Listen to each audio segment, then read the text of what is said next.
अस्सलाम वालेकुम। वालेकुम अस्सलाम रहमतुल्लाह। ਕੀ ਹਾਲ ਆ ਪੁੱਤਰੋ? ठीक ਕਿੱਧਰ ਵਾਰਾ ਫਿਰਦੇ ਪਏ ਹੋ? बस वैसे ही मैं मामे को वही वेला बैठा होगा। ਹੋਰ ਸੁਣਾਓ, ਤਬੀਅਤ ਹੈ ਠੀਕ ਠਾਕ? ਉਹ ਸ਼ੁਕਰ ਅੱਲਾਹ ਦਾ, ਤੁਸੀਂ ਸੁਣਾ। ਕਰਮ ਅੱਲਾਹ ਪਾਕ ਦਾ ਪੁੱਤ, ਗੁਜ਼ਰ ਰਹੀ ਹੈ ਜਿਹੜੀ ਹੈ ਬਸ ਸ਼ੁਕਰ ਹੀ ਕਰਨਾ ਚਾਹੀਦਾ ਅੱਲਾਹ ਤਾਲਾ ਦਾ। मामे गाली सुना जिन्हें नतीजा निकला सही जा। जैसा कितना करोगे मतलब? वैसा भरो, ਕਿਦਾਂ?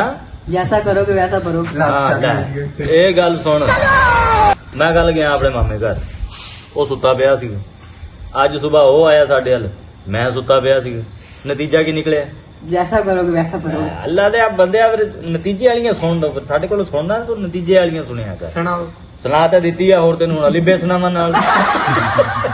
ਨਤੀਜੇ ਵਾਲੇ ਤੇ ਇਹਦੇ ਚ ਕੋਈ ਗੱਲ ਹੀ ਨਹੀਂ ਤੇ ਨਿਕਲੀ। ਯਾਰ ਜਦੋਂ ਮੈਂ ਉਹਦੇ ਵੱਲ ਗਿਆ, ਉਹ ਸੁੱਤਾ ਪਿਆ, ਉਹ ਮੇਰੇ ਵੱਲ ਆਇਆ, ਮੈਂ ਸੁੱਤਾ ਪਿਆ, ਤੇ ਨਤੀਜਾ ਤੇ ਉਹੀ ਹੋ ਗਿਆ ਨਾ। ਨਾ ਉਹ ਉੱਠ ਕੇ ਮਿਲਿਆ, ਨਾ ਮੈਂ ਉੱਠ ਕੇ ਮਿਲਿਆ। ਕੌਣ ਸੁੱਤਾ ਪਿਆ? ਮਾਮਾ।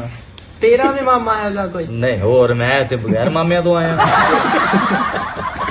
ਕਮਲੇ ਆ ਤੁਸੀਂ ਤੇ ਯਾਰ, ਕੋਈ ਸਿਆਣੇ ਵਾਲੀਆਂ ਗੱਲਾਂ ਕਰਿਆ ਕਰੋ।